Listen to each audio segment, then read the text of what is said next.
In the glittering heart of Philadelphia's Gilded Age, a young woman stands at the edge of her destiny. Promised to a powerful banker, Penelope Van Alen is bound by duty, yet her heart whispers of freedom. Beneath chandeliers and silken gowns lies a silent war between obedience and desire, between the price of silence and the cost of truth. What begins as a bargain in society's eyes becomes a storm of passion and defiance when a single journey changes everything. Tell me, dear listener, where in the world are you joining us from? And what do you love most about these timeless period romances, where love dares to defy the rules of its age? Philadelphia, winter of 1878. The air inside the Van Alen mansion was cold, despite the fire that crackled dutifully in the marble hearth. The once grand house, nestled near Rittenhouse Square, still carried the ghost of elegance: heavy brocade curtains, tarnished silver candle holders, and portraits of ancestors whose gazes seemed to judge the present with silent disdain. Penelope Van Alen sat upright on the tufted settee in the drawing-room, her gloved hands resting in her lap, pale fingers knotted together like porcelain vines. She wore a winter day dress in slate blue silk, trimmed in black velvet, with a modest bustle and high lace collar that scratched slightly at her throat. Her dark chestnut hair was pulled back into a tight chignon, a few rebellious curls escaping near her temples. Across from her, her mother, Dorothea Van Alen, adjusted a pearl earring and said without looking up, "You mustn't slouch, Penelope. Posture reveals character." Her father stood by the window, staring into the grey afternoon. His frock coat hung heavily on his shoulders. Though he said nothing, the nervous clenching of his jaw betrayed more than mere concern over the weather. "We are fortunate," Dorothea continued, folding a letter and placing it atop the silver tray on the table. "Horace Whitfield is a man of vision, ambition, security. You will have a fine home, a place in society." "A price," Penelope murmured under her breath. Dorothea's gaze snapped toward her. "What did you say?" "Nothing," Penelope replied, forcing a smile that didn't reach her eyes. They spoke of the engagement as though it were a business merger, because it was. The Van Alen name still carried weight in Philadelphia, but the fortune behind it had long since eroded. Horace Whitfield, with his sprawling banking empire and hunger for social ascendancy, needed the old blood just as much as her parents needed his wealth. That evening, Penelope dressed for the dinner at the Union League Club. May, her maid, helped her into a gown of cream silk with sapphire trim, imported from Paris 2 seasons prior, still elegant enough to silence whispers of decline. Penelope stood before the mirror as May fastened the jet buttons down the back, her gaze fixed on her own reflection. Her face was calm, as it had always been taught to be. Her grey-blue eyes betrayed nothing, though inside a quiet panic pressed against her ribs. At the club, chandeliers bathed the hall in golden light. Gentlemen in black tailcoats and women in gleaming satins murmured behind fans. Penelope entered on her father's arm, poised, unreadable. Horace Whitfield greeted her with a possessive smile. He was a man of 52, thick around the waist, with thinning blonde hair and a moustache that had been waxed into submission. He bent to kiss her gloved hand, his lips dry, his fingers too warm. When he lifted his glass, his voice rang out with pride. "To the future Mrs. Whitfield," he said, loud enough for all to hear. Applause rose around them like smoke. Penelope offered a faint nod, her throat tight. The evening passed in a blur of clinking silver, forced laughter, and practiced compliments. Horace whispered into her ear tales of the home he was having built outside Chestnut Hill and how her portrait would hang above the fireplace. "Imagine," he said, "your beauty immortalized in oil." Penelope smiled at him as custom required, though her heart recoiled. Later, in the solitude of her bedchamber, Penelope dismissed May and stood again before the mirror. She removed the sapphire earrings, the combs from her hair, the silk gloves that bore the faintest scent of his cologne. One by one, the symbols of her gilded cage fell away. The room was silent, but for the ticking of the mantel clock. Her reflection stared back at her, flawless, composed, utterly unknown. She whispered to the darkness, "I am not hers anymore." But no one heard. The whistle of the morning train pierced the winter silence like a blade through silk. Frost glazed the windows of the Van Alen carriage as it rumbled toward the station, the wheels groaning beneath the weight of polished trunks and unworn expectation. Inside, seated beneath a heavy wool lap blanket, Penelope Van Alen stared out at the grey cityscape, watching smoke rise from chimneys and horses' hooves leave dark prints in the slush-laden streets. Her gloved hands rested on her knees, unmoving. A soft pulse throbbed in her throat, delicate but defiant, as the carriage pulled to a stop beneath the towering iron arches of the Broad Street station. A porter opened the door, and the cold air rushed in like a warning. May, her maid, adjusted the folds of Penelope's travelling cloak, a rich navy velvet lined with silk faille, and handed her the matching hat, trimmed with jet beading and a narrow plume. "You'll wire when you arrive, miss?" May asked softly. Penelope nodded, then paused. From beneath her gloves, she produced a folded envelope sealed with her mother's crest and tucked it into her reticule. It had been slipped to her in silence just that morning. "Do not disappoint us." The words echoed as she ascended the platform, boots clicking softly against the wet wood. The steam from the engine hissed like breath drawn between clenched teeth. She glanced up toward the first-class car, where attendants bustled about with polished shoes and brass-buttoned uniforms. Inside, warmth greeted her like a lie. Mahogany paneling gleamed beneath crystal sconces. Cushioned seats upholstered in plum damask lined either side of the aisle. A firebox at the far end glowed faintly. Penelope moved forward with quiet elegance, drawing curious glances from two older women already seated near the front. Her eyes met the conductor's briefly, and he gestured toward a seat farther down. "Gentlemen's travelling alone, miss. Car's quiet. Should be a peaceful journey." She nodded, then made her way to the indicated seat, plush, wide, opposite another. As she settled in, she allowed herself a single breath of solitude, but then she lifted her gaze. Across from her, seated with one leg crossed over the other, sat a man in a dark frock coat and simple wool trousers. He was not young, nor old. Somewhere, perhaps, in the unspoken realm between 30 and 40. His build was lean but sturdy, his posture at ease, yet not indifferent. A felt hat rested on the seat beside him. In his hands, folded on his lap, he held a leather-bound book. His eyes were already on her. They were hazel, flecked with gold. Not probing, not brash, just quietly observant. Penelope's breath caught. She lowered her gaze. He inclined his head politely. "Good morning," he said. His voice was low, smooth, tinged with something unplaceable, something weathered. "Good morning," she replied, her own voice firmer than she expected. He said nothing more. She was grateful for it, grateful and vaguely disappointed. The train lurched forward. With a gentle sigh, the city began to fall away behind them, replaced by frozen fields and bare trees, their branches etched like ink against the pewter sky. Penelope unfastened her cloak and laid it beside her. The warmth of the car had reached her hands, but not her chest. Moments passed. Minutes. A quiet tension bloomed between them, not uncomfortable, but aware.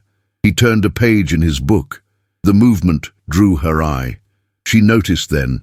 His hands bore faint scars across the knuckles. Not angry or fresh, but healed reminders of something that had not always been gentle. She spoke before she could stop herself. "What are you reading?" He glanced up again. "Walt Whitman," he said. "His memoranda during the war." Penelope hesitated. "Are you a soldier then?" "Was," he answered. "A long time ago." There was no pride in his tone, no dramatics, just truth. "I see," she murmured. A beat.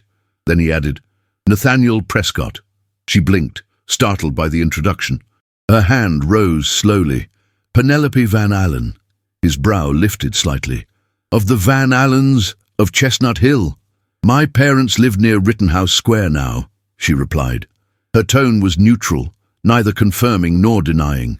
He nodded as though understanding something unspoken. Their conversation drifted into stillness again, but the air between them had shifted. No longer strangers in the formal sense, they sat like two travelers orbiting a fragile, invisible thread. They spoke again once the train passed Wilmington. He asked if she was traveling far. She explained she was on her way to Washington to visit her aunt. She did not mention the wedding preparations, and he, in return, said he had business in Alexandria, something to do with a hospital for veterans. He kept his voice modest, his sentences spare, but something about his way of speaking, measured, never hurried, made her feel as though he chose each word with intention. When she asked gently about the book, he read her a single line, not performed, just shared. The real war will never get in the books. She let that sit in the space between them. The snow began to fall sometime after noon. At first, just a dusting. Then heavier, more insistent, the conductor passed through, muttering about conditions ahead. By the time the train slowed, they were passing through rural Maryland, and then, with a jolt and a shudder, the engine came to a halt. Penelope glanced toward the window. Snow lashed sideways against the glass. The sky had turned white. Passengers murmured. Attendants rushed forward. A brakeman entered the car. "Storms rolled in faster than expected," he announced.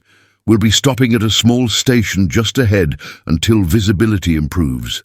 Might be a few hours, might be overnight." A ripple of discontent moved through the car. Nathaniel looked at Penelope.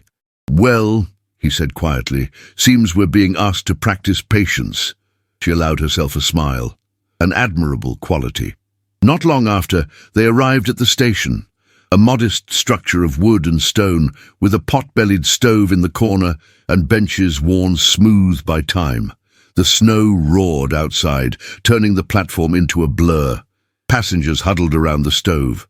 Blankets were handed out. A few children dozed. Penelope found herself seated beside Nathaniel once again, this time not across a velvet aisle, but on a hard bench with only inches between them. The closeness was not improper, and yet it trembled with meaning. They spoke quietly, of nothing and everything. He told her about his time after the war, the widow he had married, the fever that took her 3 winters later. Penelope listened with an ache in her throat. When he finished, she said nothing, only reached out, hesitated, then let her gloved hand brush lightly, accidentally against his. He didn't flinch. Outside, the snow fell like silence itself, and inside, beside a stranger whose voice now lived somewhere deep in her ribs, Penelope felt something strange and terrifying begin to unfold, something she did not yet name, but could not deny. She would later remember the lantern light dancing on the floorboards, the scent of cedar smoke, the quiet weight of his presence beside her. And the moment she realized that obedience, once so certain, had begun to unravel, the storm held the countryside in a breathless hush. Outside the station, snow fell in heavy, slanting curtains, devouring the tracks beneath its white weight. The wind moaned low through the wooden rafters, its voice old and relentless. Within the walls of the rural depot, light came not from chandeliers or gas lamps, but from kerosene lanterns and the dim, flickering glow of a pot-bellied stove that struggled against the cold. The stranded passengers huddled together like forgotten relics of another world, wrapped in shawls, traveling cloaks and silence. The station was modest, a single-room structure with timbered walls darkened by soot and time. Benches lined the perimeter, and a clerk had long since abandoned his post behind the counter, choosing instead to fetch blankets from the baggage room. Penelope sat near the stove, a thick wool blanket draped over her shoulders, her hands folded in her lap. Her traveling dress, though elegant in its tailoring, offered little protection from the creeping chill that seeped into the floorboards. A strand of her chestnut hair had escaped the chignon and clung damply to her cheek. She made no effort to tuck it away. Nathaniel Prescott was seated beside her, just close enough that their elbows might graze if either moved too abruptly, but not close enough to suggest impropriety. He had removed his overcoat and offered it to a young mother travelling with an infant, leaving himself in only his dark wool vest and shirt sleeves. His breath still steamed faintly in the frigid air. They had not spoken in several minutes, yet the silence between them felt alive, delicate, suspended. The clamour of the day had receded into a kind of quiet intimacy that neither had chosen, but both now accepted. A lantern hung from a hook above them, casting golden light across the rugged plains of Nathaniel's face. Penelope watched the play of shadow along his jawline, the way his lashes caught the light when he blinked. She studied him, as if trying to memorize something she didn't yet understand. "You seem peaceful," she said softly. He turned to her, one brow lifting. "That's a dangerous observation, Miss Van Alen. Peace is often mistaken for surrender. I didn't mean it as an insult." His lips curved faintly. "No offense taken." She glanced away, her gaze drifting to the window. All she could see was snow and darkness. Somewhere, far beyond the storm, her future waited like a cold ring upon her finger. "I envy it," she murmured. Nathaniel's voice was low. "Envy what?" "Peace, the kind that comes from not pretending." He said nothing for a moment, but she felt the weight of his attention, steady and unmoving. "You're not used to stillness, are you?" he asked. "No," she confessed. "In my world, silence is not quiet.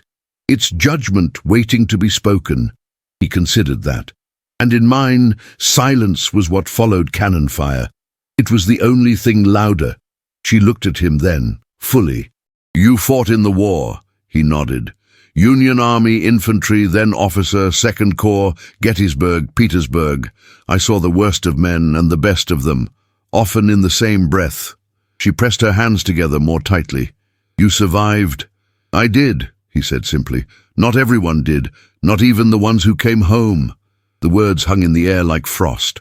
She watched him carefully, her voice barely above a whisper. "Did you lose someone?" He didn't answer immediately. He rubbed his hands together, those scarred, capable hands, and stared into the firebox as if sifting through years. "My wife," he said at last.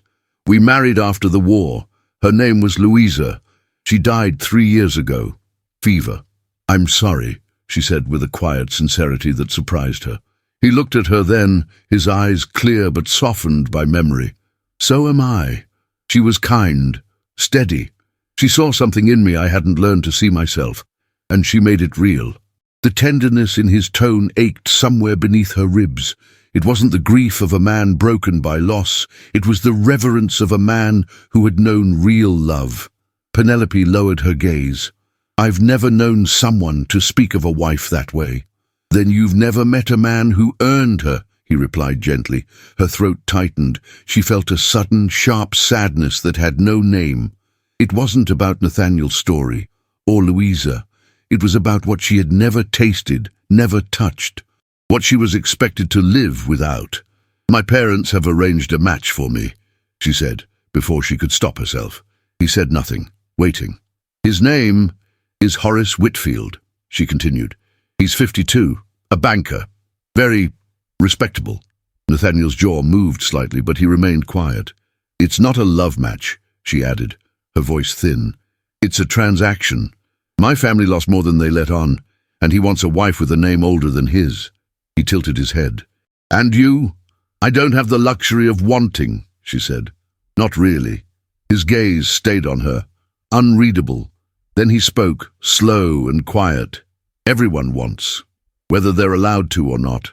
She met his eyes then, and for a moment the space between them seemed to contract, reduced to breath, to heat, to something unspeakably intimate. The lantern above them flickered. Around them, others murmured drowsily, shared tea, rearranged their makeshift beds. A few children snored under thick wool coats. The storm had softened outside, but the wind still howled like a lonely animal beyond the walls. Nathaniel shifted slightly, reaching into the pocket of his vest. He withdrew a small, leather-bound notebook and a stub of pencil. "I write sometimes," he said. "Helps me hold on to things I'm afraid to forget." He didn't offer to show her, and she didn't ask. Instead, she whispered, "Do you think it's possible to want something so badly that you begin to believe you've already lost it?" He closed the notebook without writing a word. "Yes," he said, "and sometimes that belief keeps us from ever having it at all." She turned her face toward the stove, letting the heat kiss her cheek.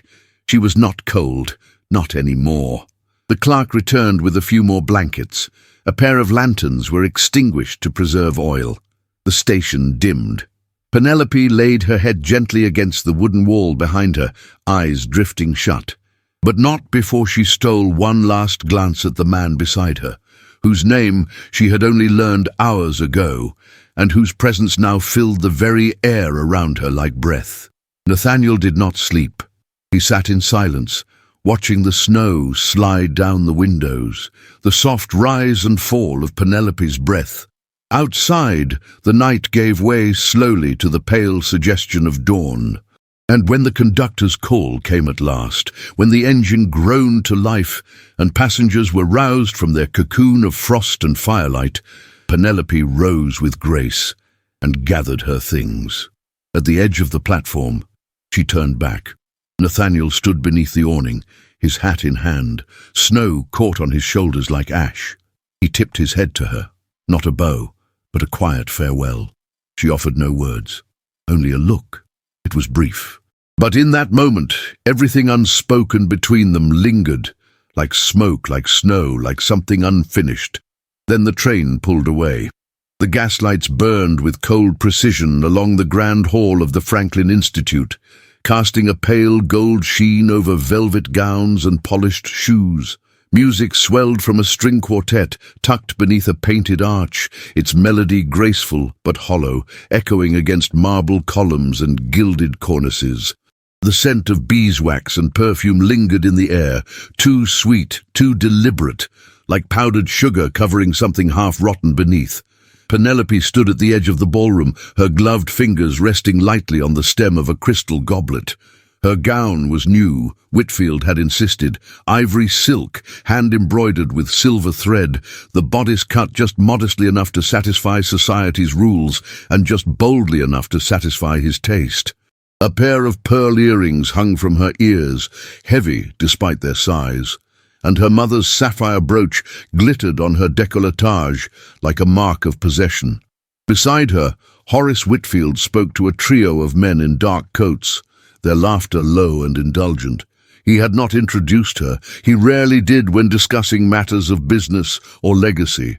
Instead, he kept one gloved hand resting possessively at the small of her back, guiding her gently but firmly toward or away from whoever he deemed worthy or dangerous. Her gaze swept across the hall, past women in crimson velvets and frosted blue satins, their smiles fixed, their eyes sharp. Penelope's breath was steady, her posture flawless. No one would have guessed that she felt like glass, stretched and brittle, a single touch away from shattering. "Smile," Horace whispered at her ear, not unkindly, but with the weight of expectation. She obeyed, turning her face toward him with the same grace she had been trained to wear since childhood. But her mind had drifted far from the polished floor and chandeliers. It lingered in the hush of a snowbound station, in the warmth of a pot-bellied stove, in the hush of a voice that had spoken of grief without bitterness and love without pride. Nathaniel. She should have forgotten him by now. She had tried, but his presence had not receded with the snow. It clung to her skin like cold air after twilight, quiet but insistent.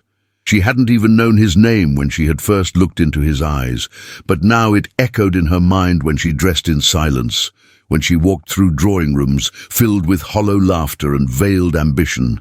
Nathaniel Prescott, the man who spoke like truth and carried pain in his hands without letting it turn to bitterness. Whitfield's hand slid up slightly, guiding her toward a pair of matrons near the refreshment table. His grip tightened for a brief moment as they passed a group of young men she had once danced with in her first season, before her family's decline had begun to show. "Heirs without titles," he muttered, "charming but useless." Penelope said nothing. She did not need to be reminded of what this alliance meant, what it had been constructed to protect. Later in the evening, as the room bloomed with candlelight and the music shifted into a waltz, Whitfield drew her close for a dance. He was not a clumsy partner. He knew the steps, moved with practiced confidence. But there was no softness in the way he held her, no listening in the way he moved in time to the music. His fingers pressed firmly against her spine, guiding, claiming. "You've been distant," he said, voice low, measured. "I've been tired," she answered, her tone even. "Your mother tells me you've been receiving calls from your old acquaintances, that you've turned away several invitations. That isn't wise, darling. Appearances matter, especially now." She met his gaze without blinking. "I've simply been reflecting." He smiled tightly. "You'll have all the time in the world to reflect once the wedding's over."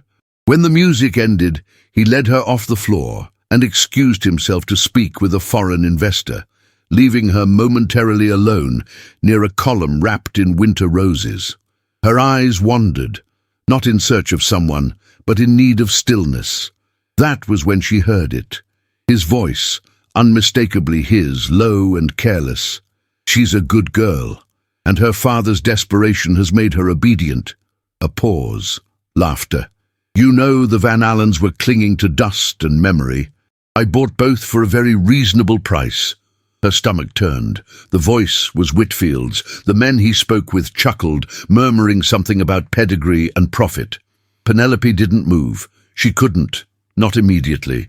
Something in her chest recoiled, curled in on itself like silk burning at the edge of a flame. She turned her face away from the sound, toward the cold glass of a window. She focused on her breath, long and measured, the way one might in a drowning. When she returned to his side, he smiled at her, offered her his arm again. She took it. 3 days later, Penelope visited St. Bridget's Infirmary for veterans under the pretense of delivering blankets for the wounded. The staff knew her family name and welcomed her with polite curiosity. The hallways were narrow, lined with old oak paneling and filled with the scent of disinfectant and boiled linen. The patients, men marked by war, some whole in body, others not, sat in quiet clusters, playing chess, reading, staring out at the courtyard with eyes that held too many winters. Penelope moved among them slowly, speaking little, carrying herself with respectful grace. She did not ask who was missing limbs or who had once commanded regiments. She simply offered warmth, gloves, scarves, books. Her breath caught when she entered the western wing. He was there. Nathaniel stood beside a narrow bed, speaking softly to a grey-bearded man with a sunken chest. He held a tin cup in one hand and a folded blanket in the other. He looked up as she entered, not surprised, but still. Their eyes met across the quiet space, and for a moment everything in the room disappeared. The chill of the ballroom, the press of Whitfield's hand, the judgment wrapped in pearls and cravats. It all fell away. Only this remained. He approached her with a polite nod, the air between them thick with unspoken things. "Miss Van Alen," he greeted. "Mr. Prescott," she replied, voice soft. "I wasn't expecting to see you here." "I might say the same," she answered, a faint smile. "I come twice a week, sometimes more."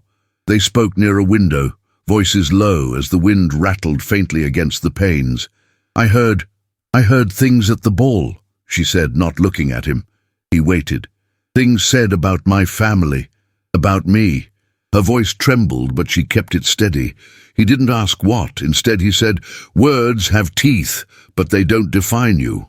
Her eyes lifted to his, and for a moment the pain in her chest cracked open, letting something else in, something unnamed, but not unfamiliar. Before she could answer, the door behind them creaked open.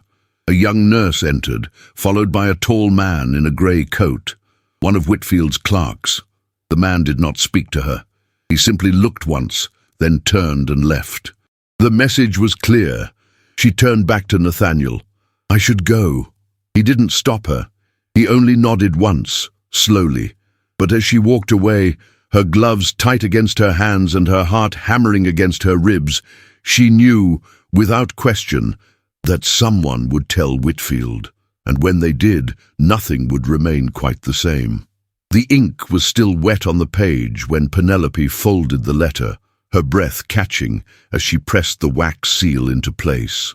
The crimson emblem bore no crest, no initials, no sign of sender, just a smooth impression formed by the back of a pearl ring. She held it in her palm for a moment longer than necessary, as if the warmth of the paper might reach back to the hands that would receive it. Nathaniel. Since their brief encounter at the infirmary, words had become their only meeting place. Real ones were too dangerous. But written words, letters slipped between folds of books, tucked behind garden gates, or left discreetly at the St. Bridget's receiving desk, became their sanctuary. A quiet rebellion whispered in ink. She did not call him dear, nor did he call her beloved. But there were phrases that trembled with tenderness, metaphors laced with restraint, lines of Whitman or Tennyson that said what they could not. There is something in your silence that speaks more honestly than the hundreds of voices I've known. I do not seek salvation in your presence, only the permission to breathe. The correspondence was neither frequent nor predictable. Days might pass, sometimes more, without a word. Yet each letter came like a balm, softening the edges of her isolation, reminding her that somewhere in this grey, bricked city, a man remembered the sound of her voice. A man who had looked at her and not seen a bargain, and though Penelope never let the letters linger long in her possession, hiding them behind the false back of her escritoire, the risk gnawed at her. It gave her no thrill, only tension, threaded with something far more dangerous than fear. Hope. One late afternoon, while the house was quiet and the fire in the drawing room had grown low, she had been careless. She had left her desk drawer unlocked. She had gone to fetch a shawl from the corridor when footsteps approached. Nora, the girl, barely 16, had been with the household only a short while, meek, watchful, eager to please. She had been dusting along the bookshelf and paused when the loose corner of a folded page slipped free from a drawer, left slightly ajar. She had not meant to read it, but the seal was already broken. The words, soft and aching, reached into her, unfamiliar yet somehow beautiful. She knew what she held, and she told.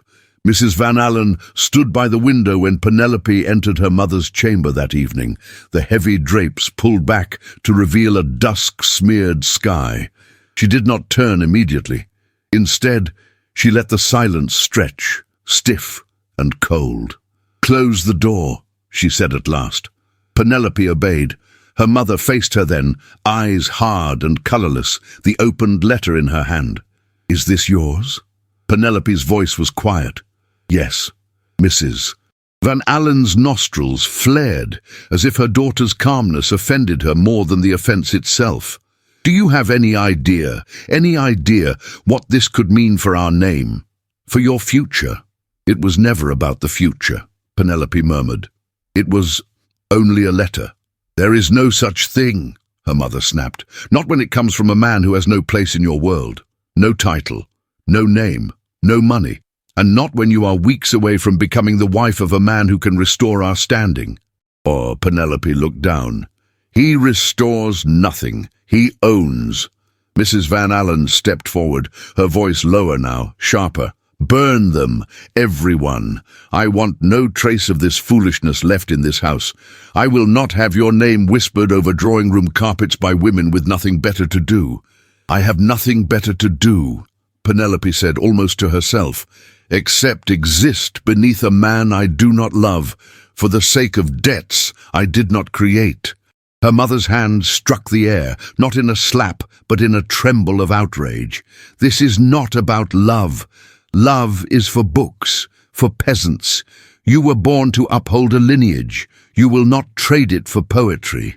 When Penelope left the room, she held her chin high, but the skin beneath her collarbone ached as though bruised. That night, she burned 3 letters in the hearth. The smoke curled around her like a ghost. But one she could not part with, remained hidden beneath the lining of her glove box, not for reading, only for remembering.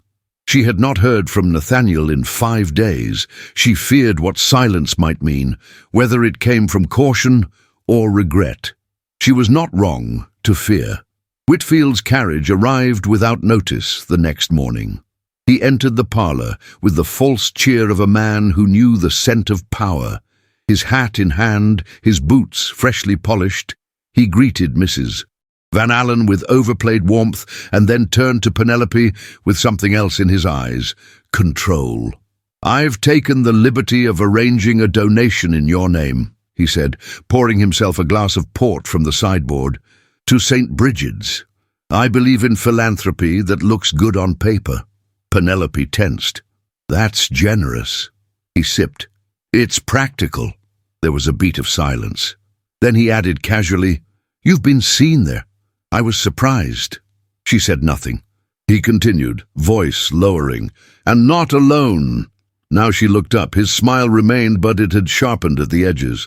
"I spoke with Mr. Prescott, under the guise of charity, of course. A noble man by all appearances, and quite intelligent. I told him, politely, that our circle is delicate, that we don't appreciate disturbances." Penelope's stomach twisted. "You threatened him." "I warned him. There's a difference." "What did he say?" Whitfield's smile faded slightly. "He said nothing. But silence, my dear, is never empty. It's full of the things people are too proud to beg for." She turned away, unable to breathe. Whitfield set down his glass. "It's time you remembered what's at stake. Your father's creditors have no patience left. I've held them back, but only so long. Our wedding will not be delayed." She did not answer.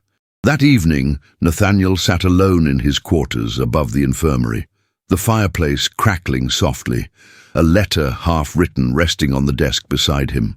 He stared out the window, past the dark roofs and flickering lamps, toward the parts of the city where light did not reach, where silence spoke not of peace, but of loss.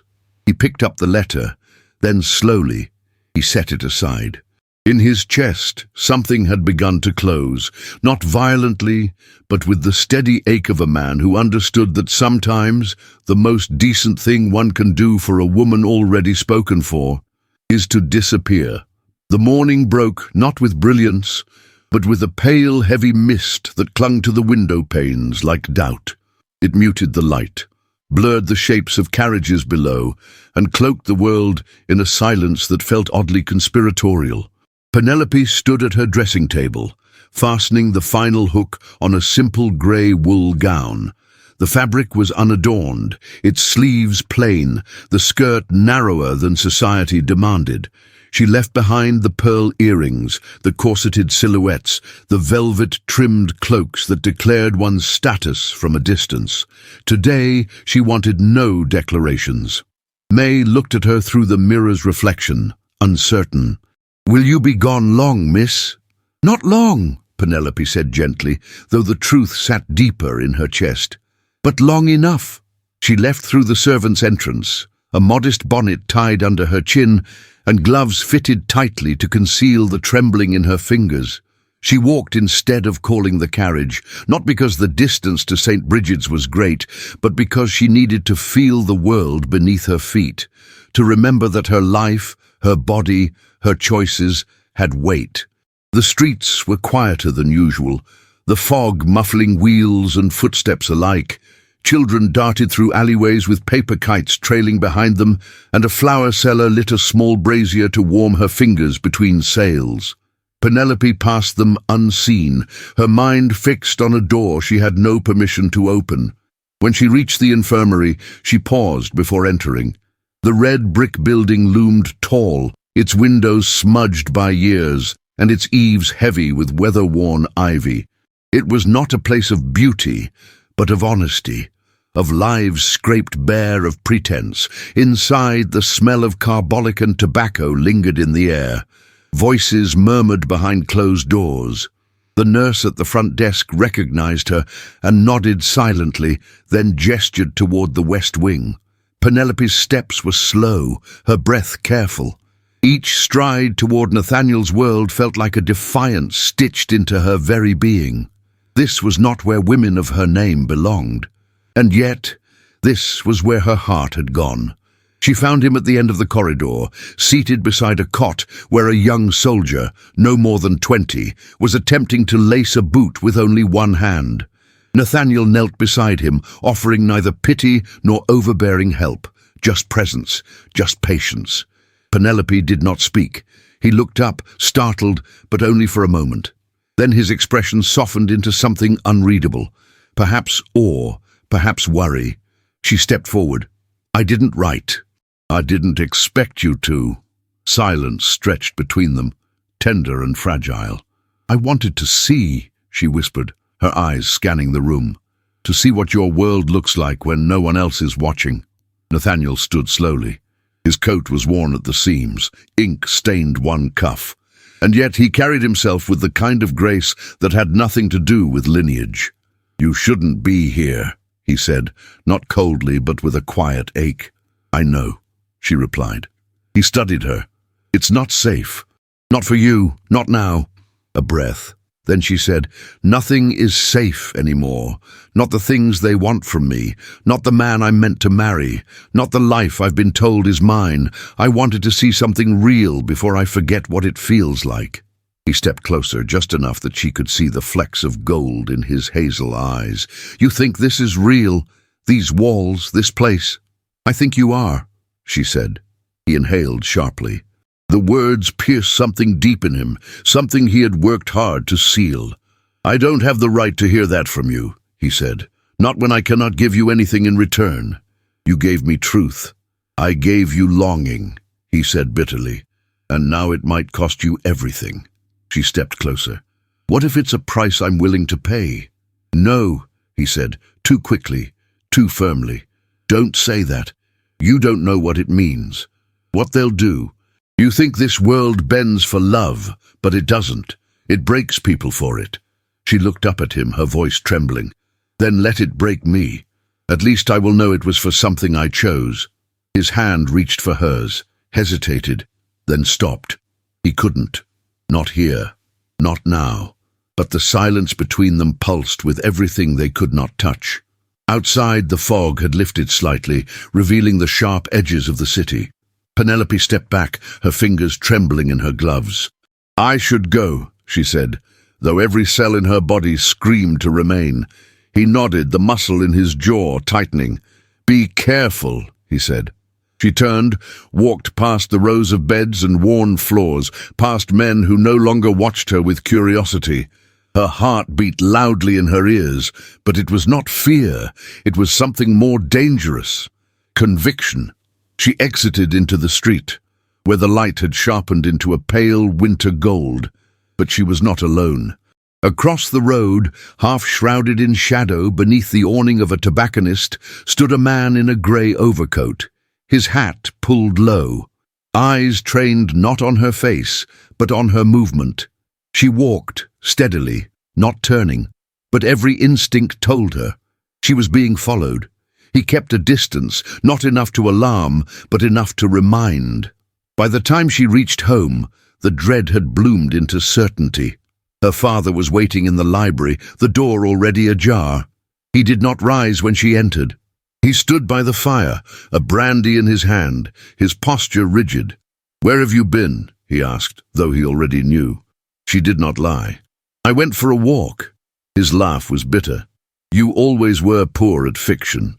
He turned slowly, his face gaunt beneath the chandelier's flickering light. There was no rage in his eyes, only weariness, and a fear too deep for shouting. "You've made yourself noticed," he said. "And in this city, Penelope, that is a kind of death." She stood straight. "If they notice me, then they remember me. I prefer that to disappearing in silk." He slammed the glass down on the sideboard, not hard enough to break it, but hard enough to tremble. "You will not destroy what is left of this family's dignity." "Dignity?" she repeated. "What dignity is there in being sold like a parcel?" He stepped forward, his voice lowering into something cold. "If you defy Whitfield, if you shame him, if you humiliate me, you will not find this house open to you. You will not inherit this name. You will not be welcome in this world." She stared at him, her breath shallow, and then, very softly, she said, "Then let me build another." He looked at her as though he did not know her, as though the child he had raised had been replaced with a woman he had never permitted to exist. When she left the room, her hands were trembling, her throat tight with the weight of what she had just dared to say. But beneath it all, in the marrow of her bones, a strange warmth stirred. The first breath of rebellion, not spoken in rage, not lit by fury, but born of love, and the quiet, unyielding belief that her heart still belonged to her. The wind moved softly through the lace curtains of the Van Alen conservatory, carrying the scent of hyacinth and something heavier beneath, something unspoken, unsettled. Afternoon light filtered through the glass panes above, painting golden squares across the marble floor. The room, though intended for peace, trembled with the quiet anticipation of a storm no one could see yet, but that Penelope felt deep within her chest. She stood near the tall orchid stand, gloved hands clasped at her waist, her breath still from the moment May had whispered that Mr. Prescott had arrived and was waiting, not in the drawing room, not under the gaze of family portraits and stiff butlers, but here, among the blooms and warmth. When he stepped through the open French doors, Nathaniel removed his hat in silence. His coat was damp from the chill outside, his boots marked by the walk, not by ceremony. There was nothing remarkable about his presence, no grand gestures, no flourishes of passion. But the moment he looked at her, the air changed. He bowed slightly. "Miss Van Alen, Mr. Prescott." There was a long pause. Neither moved closer. "I had to see you," he said quietly, his voice low and raw. "Perhaps it is foolish, but I couldn't leave without—" "Leave?" she interrupted, a tremor in her voice. "I've made arrangements," he said, "to return to Boston. There's work at the new home for veterans. It's needed, and I no longer believe I'm welcome here." Her hands tightened. "But before I go," he continued, "I had to offer you a choice." She turned to him fully now, her bodice rising with each breath, her eyes impossibly wide. "I came here with nothing," he said, "and I still have nothing to offer you. No ring, no house waiting with servants or titles or silk-lined rooms. Only my name, only truth. If you come with me, we begin with struggle, but we begin free."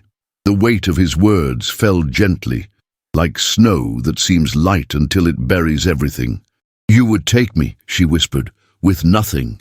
"No," he said, stepping closer, "with everything. With your spirit, your thoughts, your laugh, with the fire that's kept you from becoming what they've tried to shape you into." Her throat closed. Her heart ached, and yet her feet would not move. Nathaniel watched her, the space between them thick with longing and fear. "You don't have to say yes," he murmured, "but you deserve the chance to say no to something that's never been yours." She closed her eyes. He waited, but she said nothing. At last he bowed his head. "I won't come again," he said, his voice breaking slightly. "Whatever you choose, you owe me nothing." And with that, he turned and left.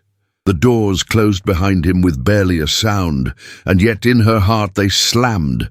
That evening, the Van Alen house buzzed with activity. The pre-wedding banquet, hosted at the Chestnut Street residence of one of Whitfield's closest political allies, was to be the grandest gathering yet. Guests arrived in carriages drawn by liveried coachmen, their laughter rising before their feet even touched the steps. Strings played in the parlour. Champagne was chilled in silver buckets. A tower of spun sugar teetered in the corner of the dining hall like a fragile dream. Penelope wore emerald silk. Her mother had insisted it brought out the strength in her eyes. A jewelled comb held back her hair.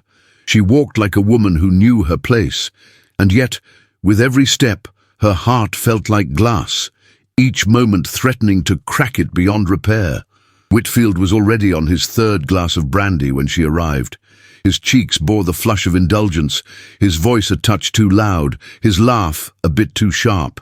He welcomed guests with a confidence only money could embolden, placing his hand on Penelope's back with practiced ease. To the outside world, it was perfect. The banker, the bride, the bargain sealed. But inside, Penelope moved like a ghost wearing emerald. It was later in the evening, when most had moved toward the smoking room and the parlour buzzed with idle gossip, that she overheard it.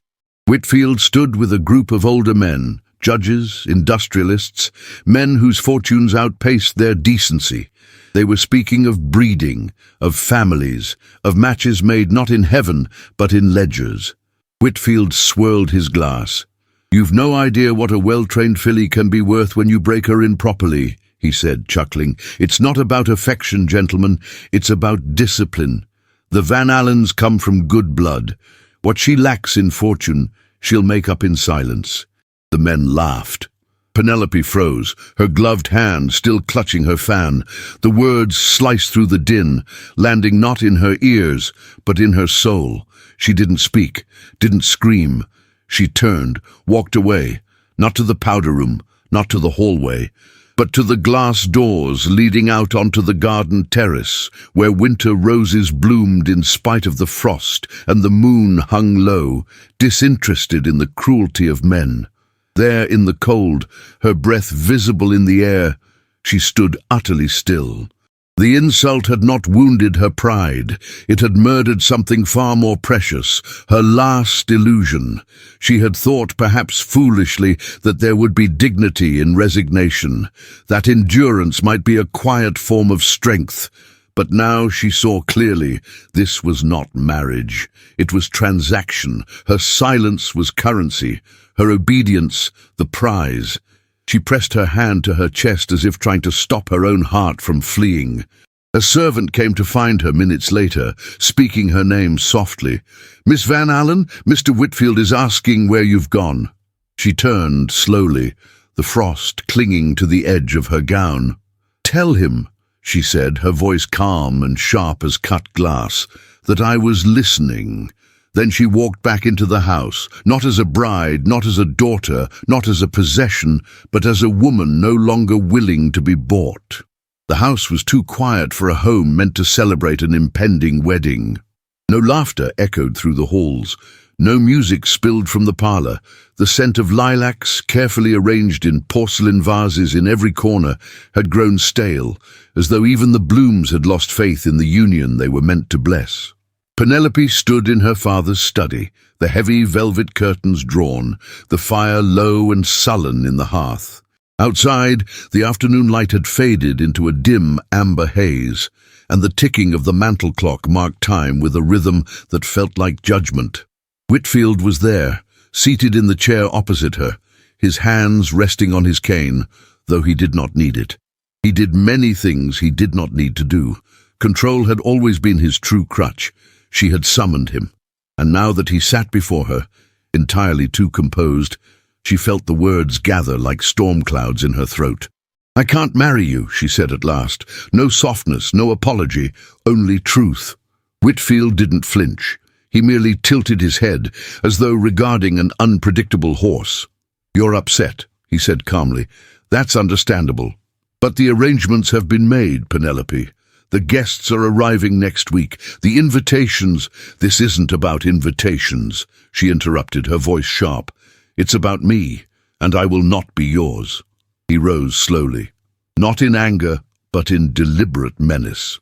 "You would do this," he said, "after all I've done for your family, after what your name has cost me." "My name is not for sale," she replied, her spine stiffening. He approached, stopping mere inches from her. "You think society will applaud this little rebellion? That they'll carry you on their shoulders and write poems in your honor? You will be ruined, Penelope. Not gently, not in whispers, but entirely. I will see to it." "You already ruined me," she said, her voice low. "With your words. With your arrogance. I won't wear the name of a man who calls me a transaction." His eyes narrowed. "Then I will sue you," he hissed, "for breach of promise. I'll drag your name through every court in the city.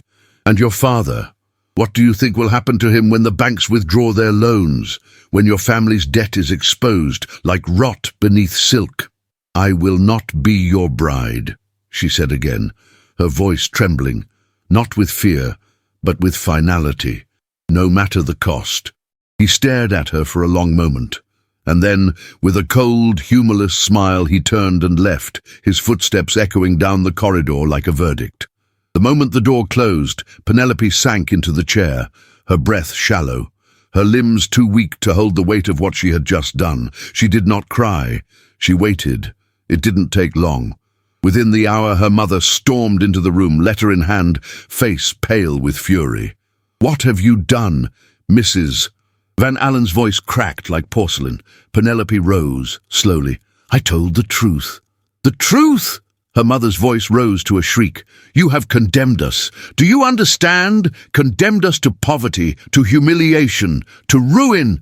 Penelope said nothing. She could not. Her mother's sobs shattered the silence. "We gave you everything," she wailed. "Dresses, tutors, a name. You were to restore this family. You were our hope." "I was your pawn," Penelope said quietly. "Mrs." Van Alen staggered back as if struck. Her hand clutched the edge of the writing desk for support. Then, slowly, she sank to the floor, crumpling in her skirts like a broken doll. The servants came quickly. The maid screamed. Mr. Van Alen appeared in the doorway, his expression unreadable, his silence more damning than words. Penelope watched as they lifted her mother from the floor, still sobbing, her cries echoing through the halls, and yet she did not move. She remained rooted in place, staring at the spot where her future had fractured. Night fell with the weight of lead. Her room was silent, untouched by the commotion below. The candles burned low, their flames flickering as if uncertain whether to persist. The wedding gown hung from the armoire door, a masterpiece of satin and lace. It shimmered in the low light, the pearl buttons like eyes watching her. She approached it slowly. Her hands moved without tremor. She removed the dress from its hanger, laid it across the floor, and stood over it for a long moment. Then, one by one, she lit the candles again. Each flame she carried to the hearth with quiet reverence.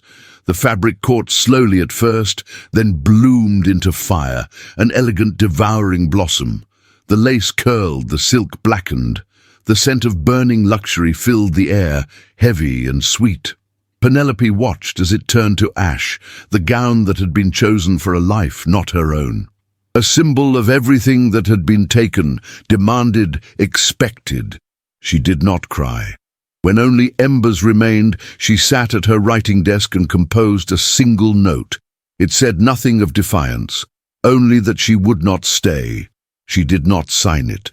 Before dawn, she dressed in her simplest travelling dress, tied her bonnet with care, and gathered a single valise. Nora, the young maid, stood in the corridor. She said nothing, only watched as Penelope descended the stairs, her face pale with wonder and sorrow. "Where will you go?" she asked, her voice barely audible. Penelope paused at the threshold.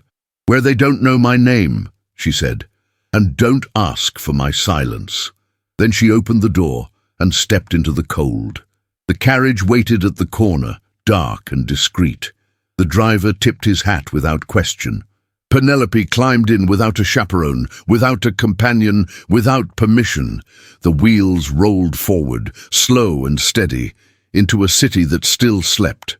By morning, word would spread. The Van Alen girl had vanished, and no one knew where to find her. The wind that blew across the low hills outside the city carried no judgment. It stirred the bare trees gently, ran its fingers through the brittle grass, and whispered over the fields like a hymn. Far from the gaslight and carriages of Philadelphia, time moved differently here, slower, kinder. The small Quaker household that had taken Penelope in sat at the end of a narrow lane, sheltered by tall oaks and surrounded by frost-bitten gardens, still asleep beneath the late winter sky. The house was whitewashed and plain, its windows dressed with muslin, its silence deep but never oppressive. It was a place built on simplicity, reverence, and quiet mercy. Penelope had arrived with only one valise and no name on her lips. The Quaker matron, Mrs. Ellis, had not asked for explanations. She had offered warm tea, a room with a narrow bed, and a basin of water. That night, Penelope had cried for the first time in weeks, not out of grief, but out of release. She woke each morning to the sound of distant birds, to the rustle of aprons and soft footfalls in the corridor. She helped prepare meals, folded linens, swept floors. She read by lamplight and walked the orchard paths at dusk, her thoughts still but never empty. For the first time in her life, she had no one to please, no mask to wear, no obligation but to breathe and exist. And yet his face never left her. Nathaniel. She carried him in her memory like a candle she dared not light, for fear it would burn too brightly. But he came. He arrived on a quiet afternoon, as the sun was beginning to lean westward, its light slanting across the windows. Penelope had just finished folding a stack of woolen blankets and was placing them in a cedar chest in the sitting room when she heard the knock. It was not hesitant. It was not forceful. It was measured, steady, as he was. She opened the door. He stood on the threshold, his hat in hand, the wind gently lifting the edges of his coat.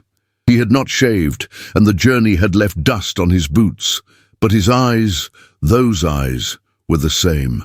Hazel, steady, searching. For a long breath, neither of them spoke. Then he said, "I heard you disappeared." "I did," she replied. "I looked for you anyway." She stepped aside. He crossed the threshold with the care of someone entering sacred ground.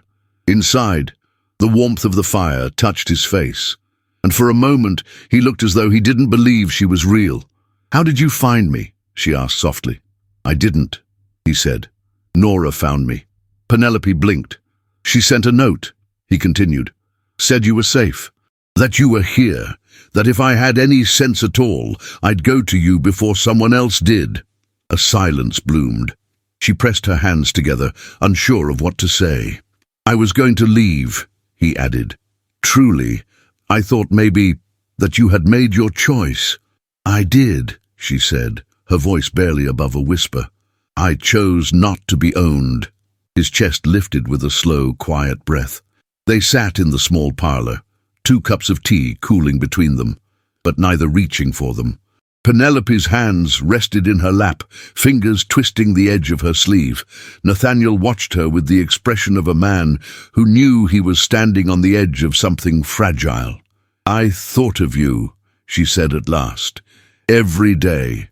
But I had to disappear, not just from them, but from the version of myself they made me carry." "And what did you find instead?" he asked. She turned her head toward the window. The branches outside danced gently against the sky. "I found peace. Not the kind you're given, but the kind you take back. I never knew what it was to sit still and not be afraid of who I was when no one was watching." He looked at her. "And now," she met his gaze, "now I'm not running. I'm choosing." The words landed between them with the weight of truth. Nathaniel's voice was low. "And what do you choose?" "You," she said. "Not because you saved me, not because you offered me an escape, but because when you looked at me, you saw someone worth choosing. Even before I did." His eyes shone with something he didn't name. Then slowly he reached for her hand. She gave it without hesitation. The warmth of his skin met hers like the quiet rising of dawn. "I can't promise you ease," he said, "or comfort, or a life without struggle. I'm not asking for that," she whispered. "I only want the right to belong to myself, and to someone who sees me as more than a possession." He nodded. "Then marry me. Not in a ballroom, not in silk, but in truth." She smiled, tears blurring her vision. "Yes."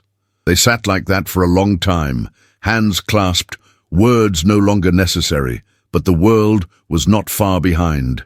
3 days later, as Nathaniel returned from the post office in town, having sent notice to the Veterans Hospital that he would not return just yet, he found a man waiting by the lane. Dressed in a grey coat with fine stitching and gloves too delicate for farm roads, The man introduced himself as a representative of Mr. Whitfield's legal counsel. Nathaniel stood tall, unflinching. "You are hereby informed," the man said smoothly, "that Mr. Horace Whitfield intends to pursue legal action against Miss Penelope Van Alen for breach of promise. Damages will include slander, public embarrassment, and significant financial injury." Nathaniel's jaw tightened. "And should she refuse to return to Philadelphia, further consequences will follow." Without a word, Nathaniel took the sealed envelope the man offered. He did not read it until he returned to the house. Penelope was in the garden, kneeling near the edge of the stone path, her fingers dusted with soil as she tended a bed of stubborn tulips that had begun to rise against the frost. When she looked up and saw the envelope in his hand, she stilled. He handed it to her silently. She opened it with care. Her eyes moved slowly over the page. Then she folded it, tucked it back into the envelope, and laid it gently on the table beside her. "Well," she said, her voice calm, "it seems the price of freedom has arrived." Nathaniel knelt before her. "You don't have to face this alone." She looked at him, her eyes clear. "I never planned to." He took her hand, kissed her knuckles with reverence. And as the sun dipped behind the bare trees, Penelope Van Alen chose, once again, not silence, not obedience, not fear. She chose to face the world, but this time with her hand in his. Spring had returned to Philadelphia with a gentle defiance, as though the city itself had grown weary of cold silences and heavy skies. Magnolia trees bloomed on Walnut Street, their pale pink petals trembling on branches like secrets ready to fall. Gaslights flickered longer now, and carriage wheels splashed through soft puddles formed by melting snow. The world at last was waking, and so was she. Inside the Grand Union League Club, preparations for the annual spring gala were well underway. The chandeliers had been polished to a blinding gleam, tables dressed in imported linens, and a quartet tuned their instruments beneath a painted ceiling.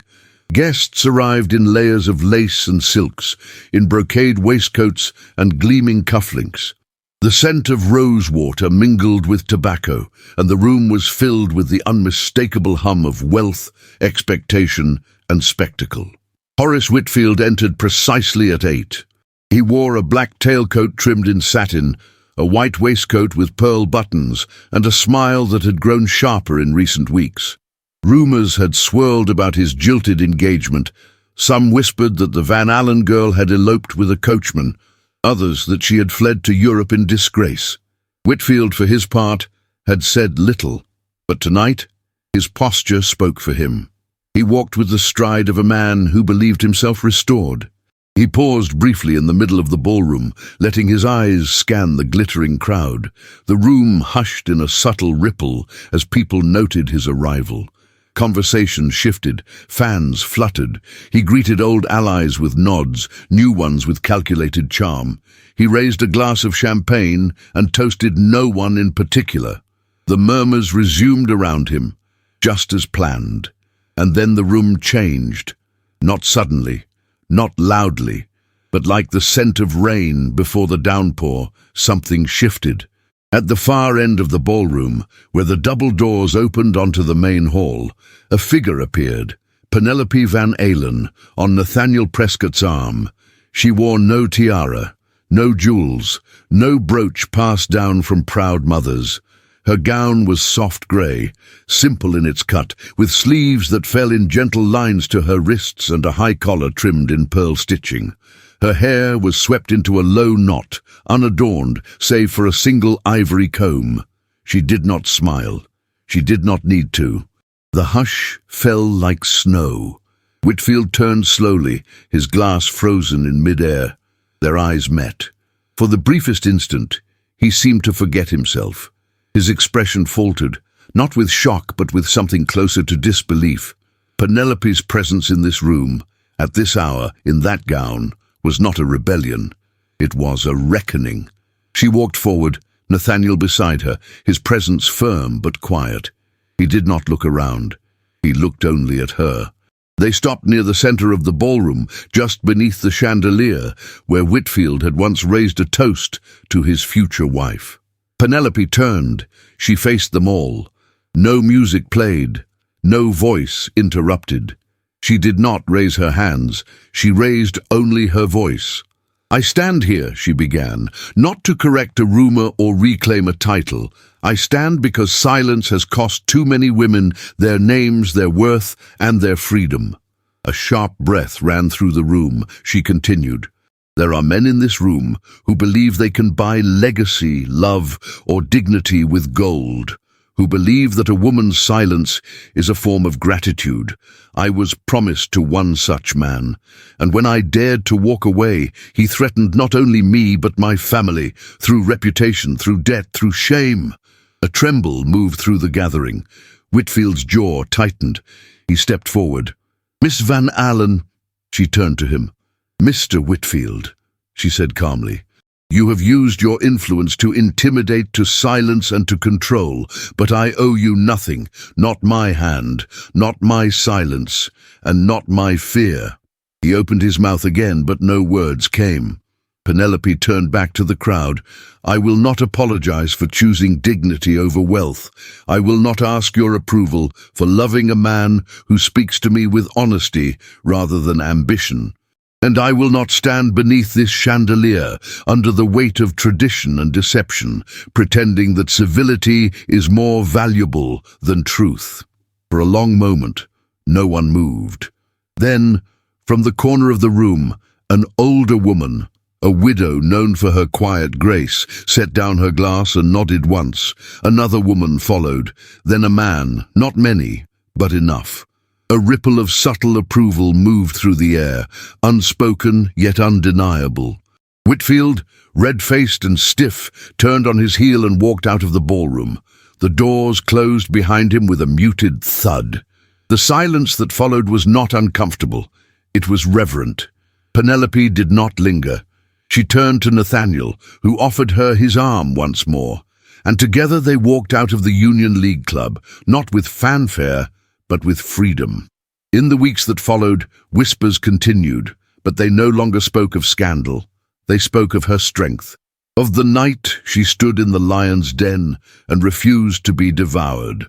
Whitfield's reputation eroded in small, humiliating ways. Invitations were rescinded. Supporters withdrew. Lawsuits faded quietly into the background. No one wanted to be the last man defending a fallen titan. Penelope and Nathaniel were married in a quiet chapel nestled beside the Veterans Hospital.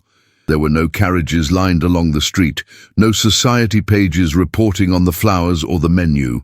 The guests were men with missing limbs and women with lined faces, hands held over hearts as the vows were spoken.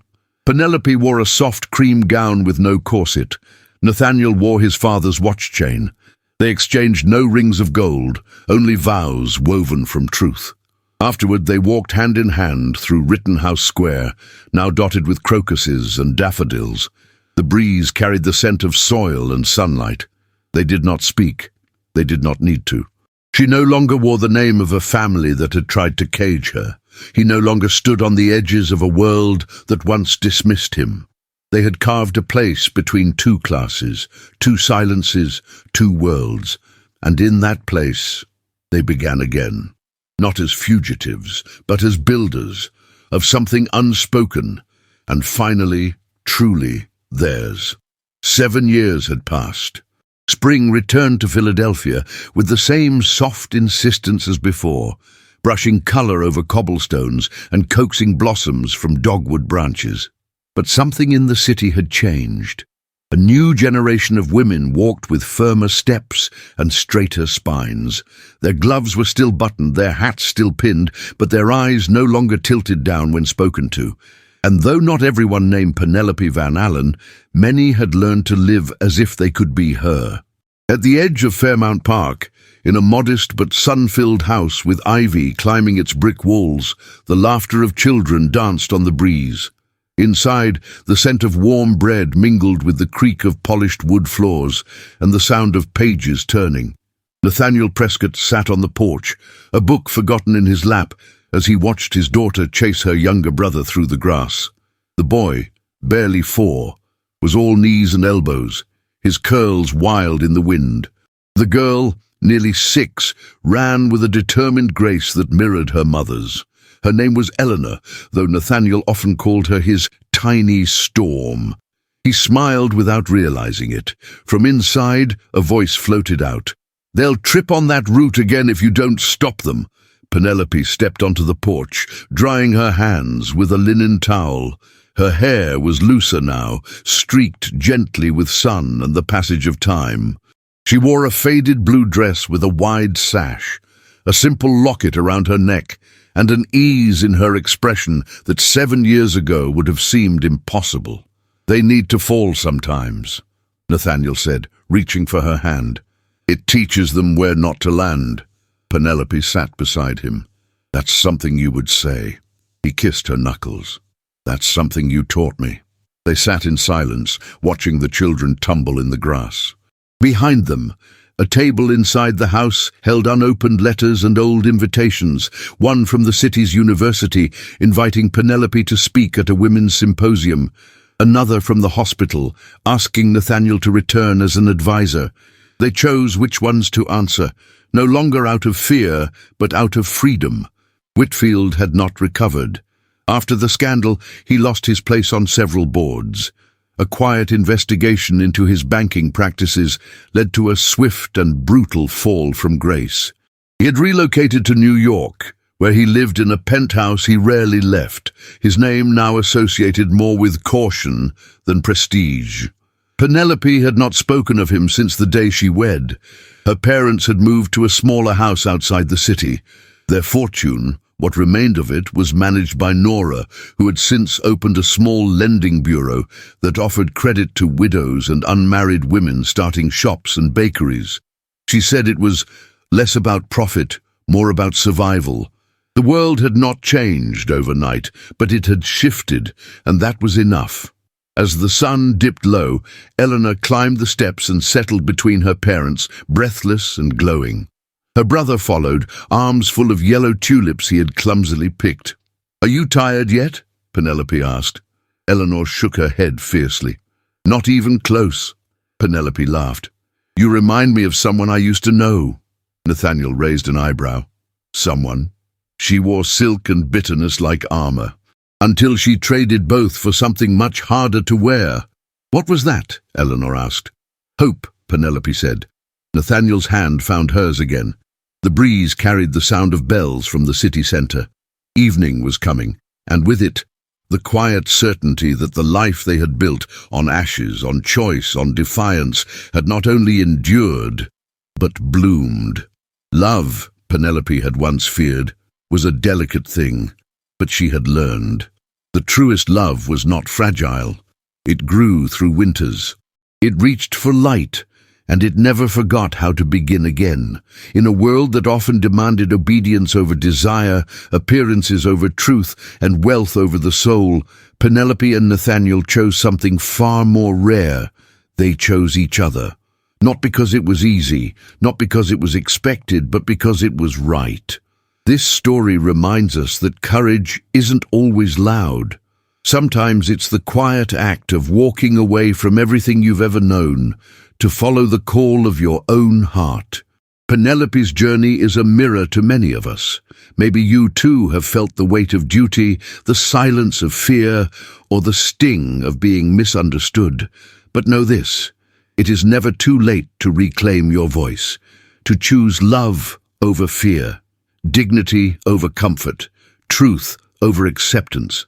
If you felt something in your chest while listening to this story, if Penelope's bravery stirred your soul, or Nathaniel's quiet strength brought a tear to your eye, then you are part of this journey too. Leave us a comment with the word bloom so we know you walked every step of this path with us. That single word will help us find each other. Those who still believe in love that fights, endures, and blossoms. And if this story touched you, please don't keep it to yourself. Share it with a friend, a sister, a daughter, a mother, someone who needs to remember that love, real love, always finds a way.